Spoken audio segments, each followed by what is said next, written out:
For full episodes as they air, listen to Rants Hollywood Talk on Stitcher, Apple Podcasts, and blogtalkradio.com/GrantsRants. From the podcast, Rants Hollywood Talk, it's Rants Small Talk.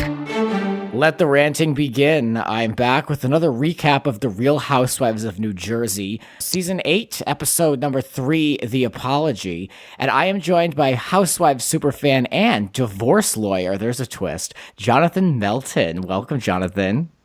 Thank you for having me. I'm very excited. Yes, calling in from the great state of North Carolina.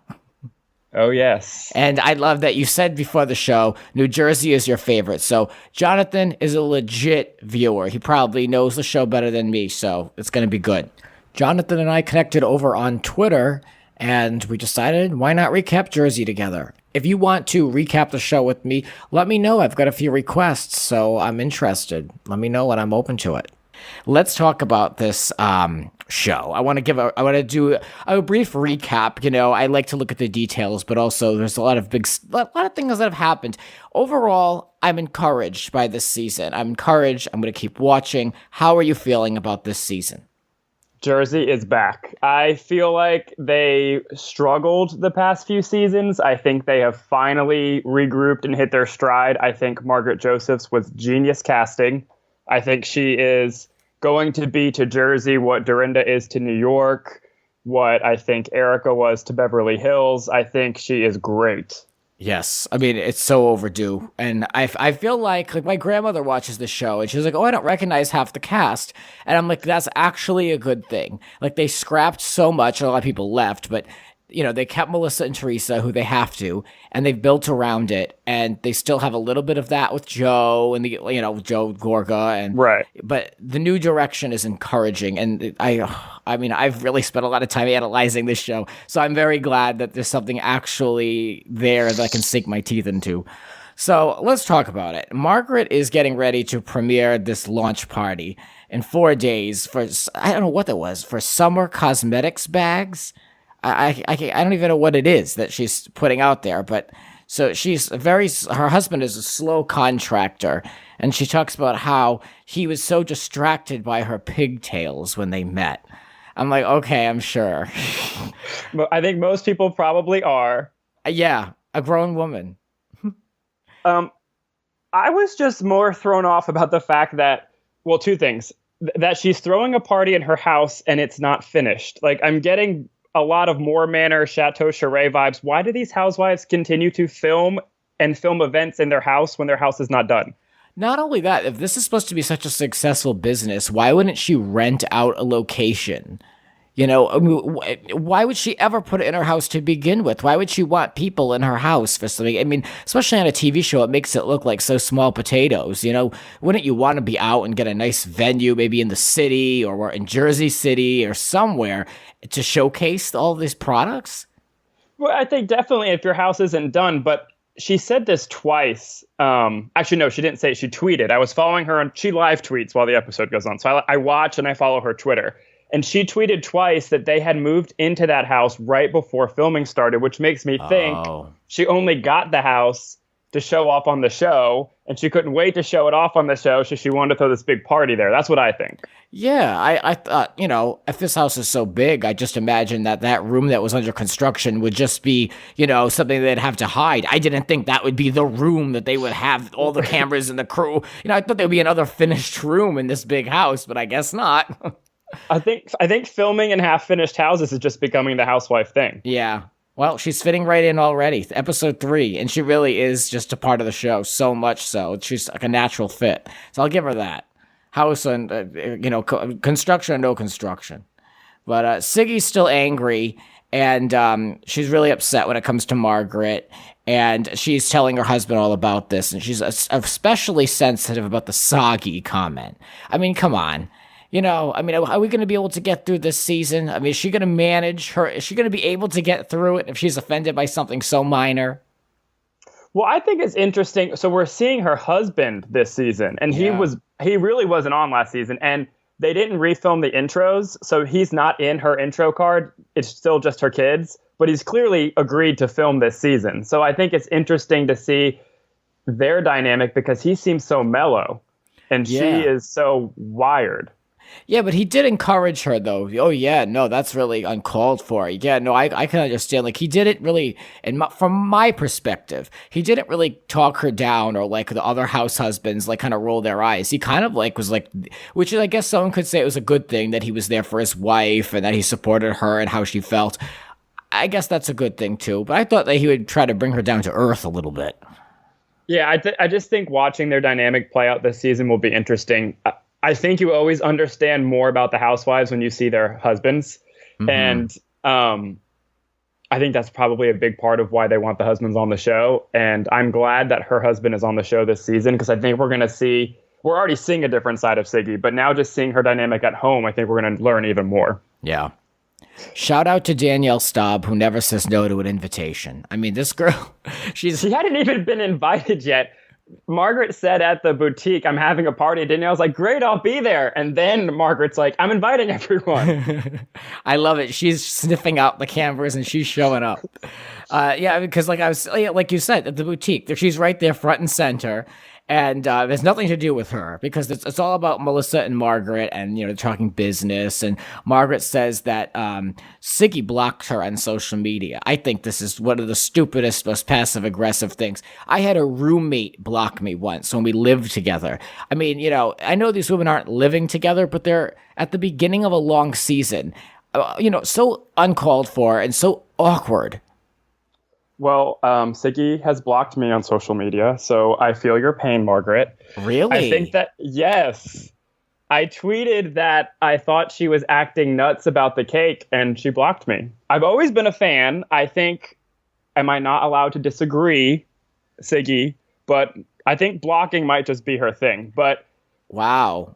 I mean, I can't imagine you would come at her with like a bunch of F-bombs and like this stupid bitch. Like, I can't imagine you tweeting that to her. So I don't know what would prompt such a response just because of a disagreement. Well, and I'm not filming a TV show with her. I agree. Like, you're going to have to work with this woman for the next several months. I mean, blocking her on social media and then declining the invitation to her party. It seemed very high school to me. Yeah. Oh, totally. Especially because she said, I'm politely declining because of the events in Boca. Like, I mean, I wouldn't even talk about that anymore. I would just say, you know what? If I wanted to decline, I'd just say, you know what? I'm sorry. I'm not going. It makes her look so much worse that it's because of the events in Boca that what were the events really? I mean, other than that cake toss, I mean, this one, she's exhausted me, but I'm intrigued. I like it. Well, I mean, I think oddly enough, Danielle actually identified in that scene why Siggy was upset. She was like, I think she's upset because she brought you on and she thought maybe she could lean on you a little more. Mm-hmm. So I kind of get that, but I don't think it calls for blocking her on social media, declining the invitation to her party. And then she hangs up the phone by saying, have a nice life. Goodbye. I mean, don't you just say, Margaret, before I come to your party, let's sit down. I'm very upset about what happened in Boca. Let's talk about it. I mean, that would be, I think, she's a relationship expert, right? Like, this should be natural for her. Oh, I forgot about that. I totally forgot that she's a relationship expert, and this is how she handles a new friend. Yeah. Exactly. Wow. Insight right there. I agree. Like, I didn't even think about that the whole time, because I was like, this one's just an emotional mess. But, she can't even process that with relationships. I don't know. This show was never a good look for her. I still can't recall a damn thing she did last season. I don't know. I know Wendy Williams, I don't know if you watch her, but she's always hating on Siggy for being on the show. Yeah. I will say, I am glad with this season that we're getting new drama. I mean, last season, all they talked about was the fight on the porch and the sprinkle cookies. I mean, now we're fighting about a cake, but at least it's like a new dessert argument. I'm glad that there's new arguments this season. And I think Siggy she's kind of being set up to be the villain this season. That's the difference. You're right. It's new arguments. That's true, because it's been all the same stuff from I remember I was yelling and screaming when I recapped it last year that, we were talking about things from 2011, 2009. Yes. I'm like, this is crazy. We're going to flashbacks from season 2. I mean, it was so stale at that point. It was really gross. So yeah, I'm fine with the cake. So I don't really have much of an interest in Dolores and Frankie. They went to a steak dinner and Frankie's trying to go to school and keep a girlfriend. I don't have any opinion on that. Do you want to say anything about them? I literally wrote down, I don't care about this. Thank you. Well, we're on the same page. Moving right along. I love that you wrote that. I did. Siggy and Teresa get together, and Siggy gives Teresa a pass, basically, for getting caught up in the moment, as she put it. Of course, Siggy's not stupid. She's not going to fight with Teresa. She's not going to do it, so I'm not surprised. I love their friendship. I think that the two of them together are great. And what I wrote down about this is nice. I love their friendship. Yeah. I don't know. I like their dynamic. I do too. I like that. I mean, even though I was just saying, like, of course, she's not going to fight with Teresa, I do like that Siggy isn't carrying that venom over to Teresa, really. I wonder where she stands with Melissa. I guess that'll have to be revisited coming up. But yeah, I like that they were able to get past it. I mean, it can't be Siggy against the world, even though I'm tired of Siggy and Dolores already, but we'll talk about that in a minute. But Teresa asks Teresa asks about her behavior, about Siggy's behavior, and, Siggy says she didn't really mean it, like about, basically being like the mom of the group before they walked into that woman's house, that over-the-top swim lesson and all that. I guess that was just her being, she didn't really mean what she said. Okay, she wrote a fine. But she's still mad at Margaret, and there's a huge issue. She says it's a huge issue with her, and that she hates the effing bitch. Yeah, she hates Margaret. I don't get it, but she hates her. There has to be more. I always say this when I recap these shows. Is there more? Maybe there's something with production. Did Margaret go behind someone's back and ask for more money? Did she get a better room on the first cast trip? Like, I'm trying to figure it out. Other than her not inviting her to the wreath ceremony, and then her leaving the party, and then her taking the other people's sides with the cake. There has to be more to it. I'm always looking into production in my mind. There's got to be more than meets the eye. Oh, I agree. I definitely think it's some sort of production issue. I also think the way she was brought on the show was odd, because she was brought on as...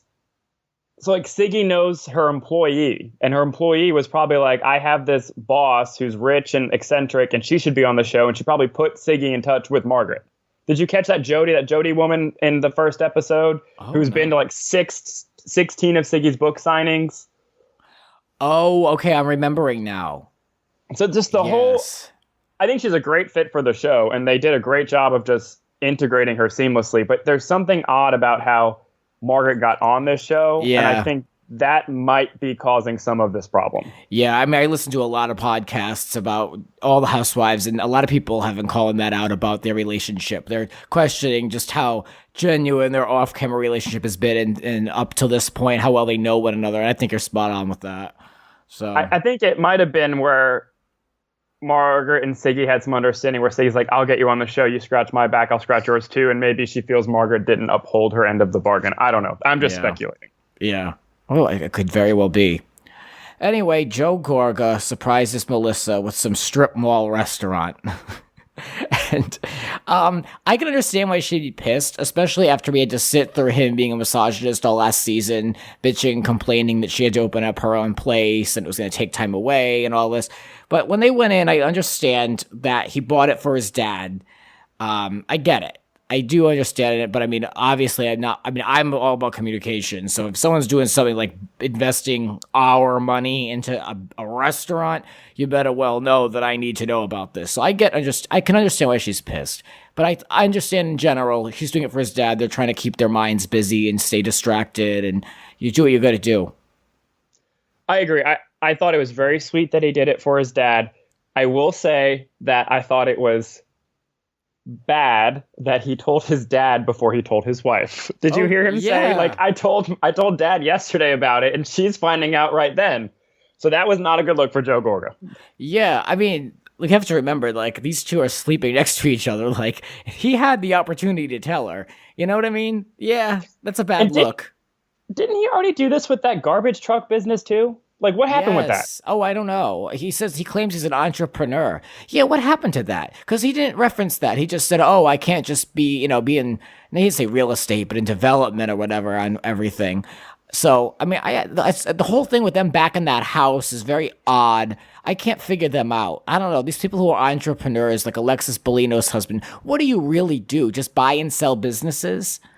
But their house is back on the market. Oh, it is? Really? I didn't know that. I just read that this week. I don't know why. We'll see how long it lasts this time. Yeah, I don't know. Yeah. So Teresa heads to New York with the MVP of Teresa Checks In. The only watchable character on that for me was Her this lawyer. Yes, this lawyer who, his Q score and Bravo must be quite well because people love him. He's like the only voice of reason.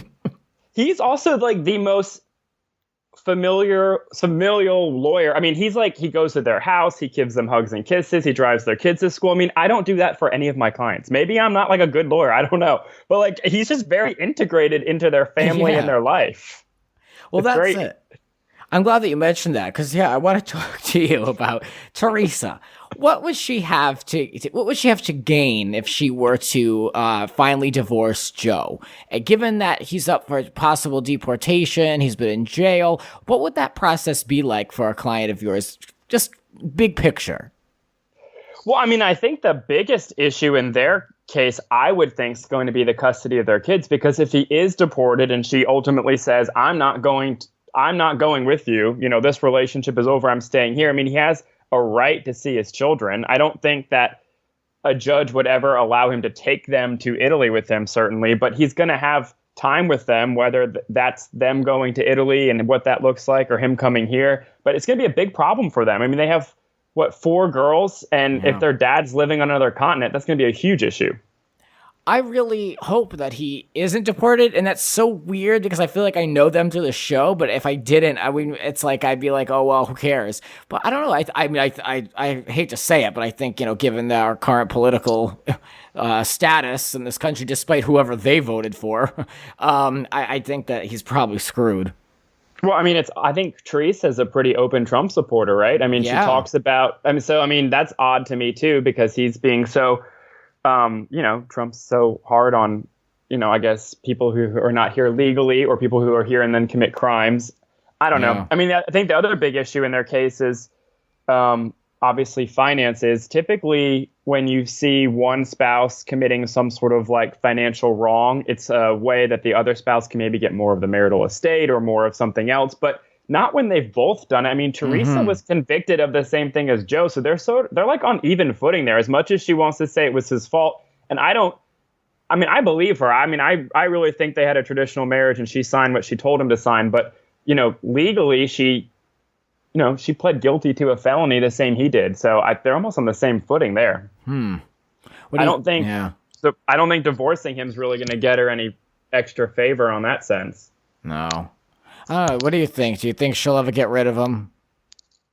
I didn't until I started to read excerpts from her book. And I actually wrote that down when we were talking about when they were in there in the book scene. It almost seemed like her publisher was like prodding her to write dirt about Joe, didn't it? Yeah, totally. Because they were like, if you go deeper, this will be financially rewarding for you. Like, were they basically telling her like, we'll pay you more for this book if you spill dirt about Joe in it? I think so, and I don't blame them, because we've seen her time and time again on every show gloss over the whole debacle and, just talk about her daughter. I'm only worried about my daughters. Right. I mean, you can only use that line so many times, and I'm sure that's what was in the book. I honestly have not read her books. I'm not that much of a tree hugger to be bothered reading them. So I don't know what was in the last one, but I would be interested in this current one if she really is open and honest. But I think we're going to get a lot of that on the show. So why do I have to read the book? Well, first of all, if you're going to get her book, you need to get the audio version that she reads, because hearing Teresa try to struggle through reading her own book is probably the greatest gift you will ever get from that book. Oh my God, I'd love it. I only really listen to audiobooks anyway, so yeah, that would be very entertaining. Just the excerpt from like 2 seasons ago or whenever. No, last season, when she was like right out of prison and like right into the recording studio. Yes, I wrote down in the scene with her at the publishers that you would never just pick Teresa out of a lineup and think author. There it is. There's the author. Yeah. So I guess props to her for making it work. And she looked great. She looks fantastic this season. Yeah, I will say. Well, when we come back, we're going to be taking a look at Margaret's launch party, and I'm going in deep anyway on this, how unprepared she was. That and more with Jonathan Melton in a moment. You're listening to Grant's Rants. Subscribe and spread the word. There are a lot more rants to come. Listen anytime on all major podcasting platforms. And now, back to the show. And we're back talking Real Housewives of New Jersey with divorce lawyer and Real Housewives superfan, Jonathan Melton. Hello. Hello. Are you ready for this launch party? Oh, yes. Let's talk about it. The house is a mess. I don't know why, again, why the hell didn't she rent a hall, a place, go to the Brownstone? I mean, anywhere. Oh, at the Brownstone. I just like that she's like, let's put as many glittery things on the wall, and that's literally just throw confetti on the floor and see how much of this we can cover up with decorations. Because that's what they're like walking around throwing glitter on the floor. Oh my God, it was a mess. I would have went in there. I would have had so many comments. I don't even care. It would have been great for the cameras, like just to clown all of it. I mean, she's having to go to the neighbor's house to heat up food in the middle of winter. It's always winter when they record this show. I don't know why, but it's always winter.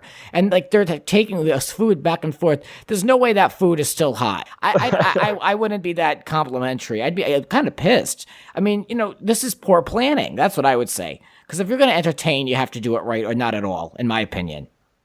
I agree. But I think it's a housewife trend now, so we're stuck with it. Yeah. So over at Siggy's house, she's having the saddest slumber party, the Margaret mocking slumber party. And Dolores is there. They're both in pigtails. And Dolores talks about how she sent a text to decline going to this party. And she says, they say that Dolores claims that it was a loyalty thing, something that she's not sure that Margaret is familiar with. Okay, so this aggravates me. First of all, they are literally having a rival slumber party in matching pajamas, and Dolores brings Siggy a BFF photo. I mean, we were absolutely in high school at this point. Ugh. But I know. The thing with Dolores is I don't understand the loyalty argument, and at the end of last week's episode, when Teresa and Melissa storm out, why did Dolores chime in and be like, I'll make you a doggy bag? Like, that's such an unnecessary dig at Teresa. And I don't understand why she's so ride or die for Siggy and isn't on Teresa's side at all. Even though Siggy and Teresa aren't really fighting, I feel like if you're friends with everyone, you sort of don't just stay out of it. I don't know. I think she should have went to the party. It's a group ensemble show. Siggy, it's her choice to stay at home, but, Dolores shouldn't let Siggy dictate her role on the show. So that's what I think. Well, and if you wanted to be a really good friend, I mean, if Siggy's clearly on the outs with everyone, maybe you go and try to see if you can bridge it. Bring everyone back together. I don't know. Yeah, she could have went there on Siggy's behalf, and not really said anything, but she could have just been there to stand up for her. They all said, well, we know we're going to be a topic of discussion. Like, it's like a classic Housewives. The minute someone leaves the table, like OC's famous for this. The minute someone leaves the table, who are they going to talk about? So, I mean, yeah, they were setting themselves up for not being there. But I think it was a mistake in that library when when Margaret sent the wrong Housewives, so many in my head, when Margaret sent that text, because I just thought it was a bad idea. I don't know, it shows that they are spending their time, as we saw, talking about Siggy at her own party, at Margaret's party. I just felt like, that shouldn't have been done in front of the whole group. Do it afterwards. But of course, we know how this goes. Yeah, I'm wondering, I think that was probably a little production prod, right? Because, I mean, they know they've got the cameras up at Siggy's house, and obviously they're filming at Margaret's party. So, let's get the text and the reaction to the text on camera, because we've got cameras up on both places right now. That was probably, I think that was prodded. Yeah, I think that's smart. I think that's right. Teresa did let Margaret know that Siggy said that she hates the effing bitch. But I have to say, like, Margaret's just like laughing at all of this. If this was any other city, this would be like a huge problem. You know what I mean? But I like these New Jersey women. She's just kind of like laughing it off, like, all right, we're just gonna send her a text. We're just gonna get to the bottom of this. Like, I'm not even gonna bother with her right now. Like, I mean, even though that's all they talked about, but I kind of like it. Effing bitch, we're cool with it. Yeah. Garbage or trash, We're going to throw stuff across the table. It's so odd to me. I know. I love how Danielle is just on her best behavior. I mean, they're probably cutting everything that she's saying because I know she has an opinion on all of this. So I'm just like watching this one show up with that fiance on her arm. I want more from her, but we'll get it. I'm getting very seasons 2 and 3 Camille Beverly Hills from Danielle, where she knows that she can't go full villain mode or she'll be hated again. So I think that Danielle is trying to censor herself, which I like her a lot this season. So I think she's doing a good job with that. Well, I hope that censor wears off, and I think she'll have to throw it off like coming up. I think that I don't think she'll be able to keep it up. I hope not. Margaret, with this text, she says, it's weird that you're not here, and the girls are, the girls you introduced me to are here, but you're not here, and we should meet in person. So Dolores finds the whole thing very insincere, and she's just feeling like Margaret is a sneak that's trying to take Siggy's place in the group, but we all know it means on the show. I don't know, maybe at this point Margaret wasn't a full-time. Don't they usually see what kind of content they can get out of these ladies before they make them full-time for the first couple weeks? Yeah, I think so. And and you sort of can pick up on that in the first episode too, because Danielle was very defensive about Margaret. And I think she even said, my feelings were hurt that you were coming in. And what that really reads to me is, they brought me back and I thought I was going to be the Jacqueline replacement, and then they bring you on. So that's kind of how I took that. I don't know. I'm just going to say I'm not a huge Dolores fan this season. No, I don't really care for their friendship. There's a lot of Twitter love for them. A lot of people are hold on. These assholes are just putting on their horns.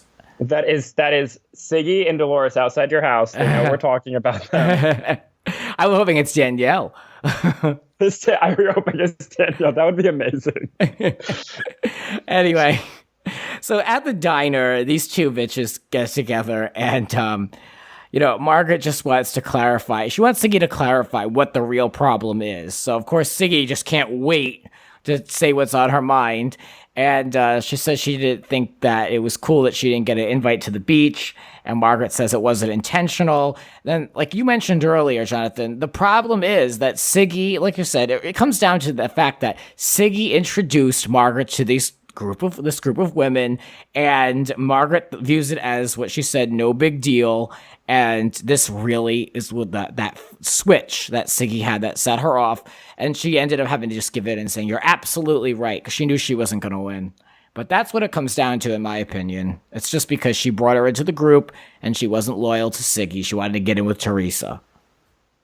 I agree. I also think this was one of the more entertaining Housewives fights I've watched, just because there was this brief moment where they're trying to one-up each other about Joan Rivers, which was very odd. Oh my God, I loved that. I loved that they made it sound like she was still alive. I know. It was like in New York, she's like, I party with John every night. And Dorinda's like, well, John's dead. You know what I mean? It's just exactly. May she rest in peace. But it was just sort of like, Siggy's the most talented person in the world. Now Margaret is BFS with Joan Rivers. I mean, this is why you have to love Housewives. I mean, this is quality entertainment. And I like that at the beginning of the scene, Margaret had a bag with two of those clear cellophane, cheapo gift bags that she was handing out. And then at the end of the scene, they were in Siggy's bag. So we didn't see the handoff, but she gave her the two gifts that she didn't get from the party. I'd be like, even that you could leave at home. It was the cheap. It was if you go to a 6-year-old's birthday, it was this is so cheap looking. I wonder if that's the Macbeth collection. I don't know. Oh, I didn't notice it. I think so. Siggy believes that Margaret has no heart, and Margaret says that Dolores is totally what kind of person do I have here? Just a yes person. I think she is. I mean, like you said, you're having a hard time with Dolores. I don't like her this season, and I used to think. To be honest, I don't know if I really liked her last season. I used to think that she was loyal to everyone, which means she's loyal to no one. So at least maybe now she's at least just being loyal to Siggy. So I got to give her that. She's ride or die for Siggy and she's not wavering. But it just reads, it's odd to me. And then there was this comment this episode where Joe Gorga's like, we've known her since we were kids. Yeah. She's known Siggy for 1 year. I didn't realize their friendship was such a short-term friendship. I didn't either. I thought they were just good friends. Right. They was just part of the group. They've known each other for a while. I believe that's how it was sold to us last year. Yeah, but now with Joe Gorga's comment, and then even this episode when Dolores was like, I met Siggy when I was getting out of a 5-year relationship, that was happening at the beginning of last season. So I think they might have met on the show last season through Jacqueline. I think so. That's what it was, because Jacqueline was the connection at the time. That's what it was. I'm so tired of being told how great friends these people are. I mean, it's so obvious. You know what I mean? Like, we're just... That makes it even more why Teresa's like, I don't understand. I've literally known her since I was a teenager, and why is she so on Siggy's side? So I don't know. Those two are going to have a talk. I think they will. Yeah, I think they will. Well, anyway. Preview for this season does not look good. No. Siggy cries, of course. Soggy Flicker has returned now she's in the diner, and they both jump to assumptions about one another, and somehow Margaret apologizes, and it just kind of all wraps up, and they like share a laugh over it all. So I'm like, okay, all that was for what? I guess the cake is over, and then we cut to the previews, and Siggy's polling people about how rude it was about the cake. It goes on and on and on. Cakegate. That's what this season is, maybe. Oh, I hope not the whole season. I'm okay with like 4 episodes. I mean, it has to stop. It has to stop now. I mean, on to the next one. Someone throw something, or someone bring a book out, please. It's either desserts or books with these women. Yes. So I'm sure there's some book somewhere they can get mad about. Yes. Next week, what's her face? Dolores says, welcome back, scumbag, to Danielle. So I thought this was going to be a slow burn. I'm so glad we're not having to suffer through filler. We're just getting like plot, which I like, with, some insanity in between. So I'm still intrigued. I'm still here for New Jersey. I agree. The season was delayed.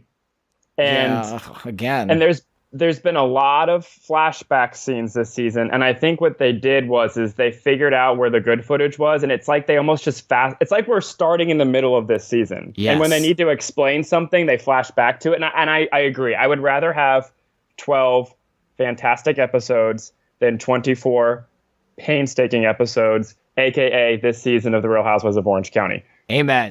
Amen. Yes. I know you can boil it down. You can deliver a really good show or a really slow show. I mean, I get it. These production companies, they want to sell as many episodes as they can. It's more money for them, but it's ultimately making everybody look bad. It really is. It's not a good look. I mean, it's money in their bank account. But, people with OC are just furious. I can't tell you. I talked about it on my most recent episode on this show. I mean, I can't believe how many people are removing the show from their DVR this season. Yeah, I stopped watching it. But, Jersey couldn't afford to do that. Jersey has had their stumbling seasons. I think season 6 and season 7 were rough for Jersey. And I think that the reason maybe that they pushed sort of into the middle to start in the middle of this season is they were like, let's just deliver a really good show, even if we have to flash back to explain how we got here. And I'm happy about it. Yeah. They needed a good season. Yeah, I agree. Well, we have to come up with some type of a hashtag for this episode. What do we want to say? Something about Siggy, or what are you thinking? What stood out to you in this show? I don't know. That Joan Rivers thing stood out to me so much just because I thought it was so interesting. And also, I just felt like we were in high school. That's all I could do. Yeah, partying. We're going to say hashtag partying with Joan 3 times. Partying with Joan. There we go. Yes, let's just do hashtag partying with Joan. I love it. I mean, really, we even had to have photographic evidence, and there were pigtails in that photo. Keep in mind, I'm here for it. The more ridiculous the housewife fight, the more I enjoy it. So that was great for me. Yes. All right. Well, thank you so much for the call. I love talking housewives with you. Thank you so much. This was great. All right. Sounds good. Keep up with us. You can like the podcast on Grant's Rants Hollywood Talk Podcast on Facebook. Keep up with the show and let us know. I want to know your thoughts. You can tweet both Jonathan and myself. His Twitter information will be in the information surrounding this episode. Let us know your thoughts on tonight's episode and use the hashtag partying with Joan. Thank you, Jonathan. Thank you. Thank you. This has been Grant's Rants Small Talk. Want more? Join the full conversation on Grant's Rants Hollywood Talk Podcast on Apple Podcasts, Blog Talk Radio, and in the links below.